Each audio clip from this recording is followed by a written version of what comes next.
და აი ეგ ის რო ქონდა სასმელი წყალი, მაგით ირწყვდა 8 ჰექტარი. 8 კი არა, თითქმის 10 ჰექტარამდე. აი ეგეთი წყალი ბუნებრივი. ეხლა არ ვიცი დაწყდა უკვე, აი ჭები რო გავაკეთეთ. იმის მერე ის წყალი დაწყდა.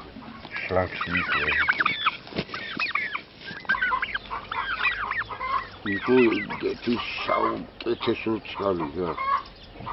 ცივი. აი რომ მოდიხარ ტრასიდან ეს მიგოზის თავზე ერთი არხი. შუაზე მეორე არხი.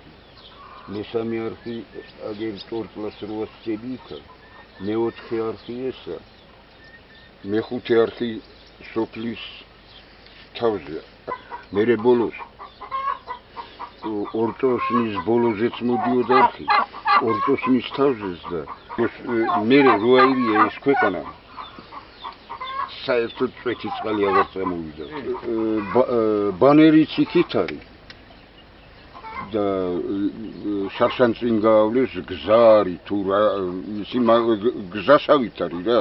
ერთი ტრაქტორი წინ მიდიოდა, სახნავი ტრაქტორი, მერე მისდევდა ისა. აი თუ ბულდოზერი. და არის საზღვრიდან, ჩვენ შორის რო საზღვარი იყო ჩვენ სოფლებს შორის. იქით, იმათ ტერიტორიაზე. აქ ზევით ჩვენ აქ უნდა 18 ჰექტარი. ამას ჰქონდა ტორტლის გაღმა ტრასასთან. ბაღები. მე თვითონ მაშინ ბრიგადირებთან ვიმუშაობდი. ეს 70-იან წლებში იყო, რომელიც 12 იყო, აღარ მახსოვს ზუსტად. მოცვლა უნდათ ჩვენს მეურნეობას. და იმათ არ უნდათ მოცვლა, თითქმის ჩეკაჩა ერია. და მოცვალეს შარშანწი. აღარ შეუშვეს მოსახლეობა იმ ნაკვეთში.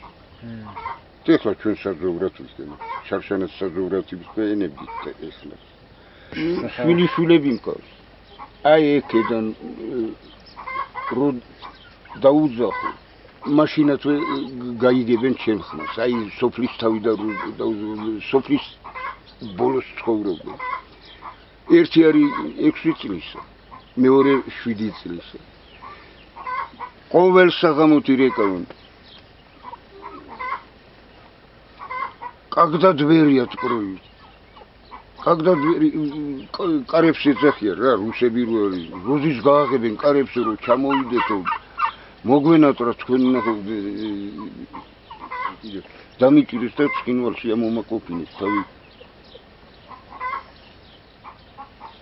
შარშანწი. იმის მერე უკვე ის ბავშვები აღარ მინახავს.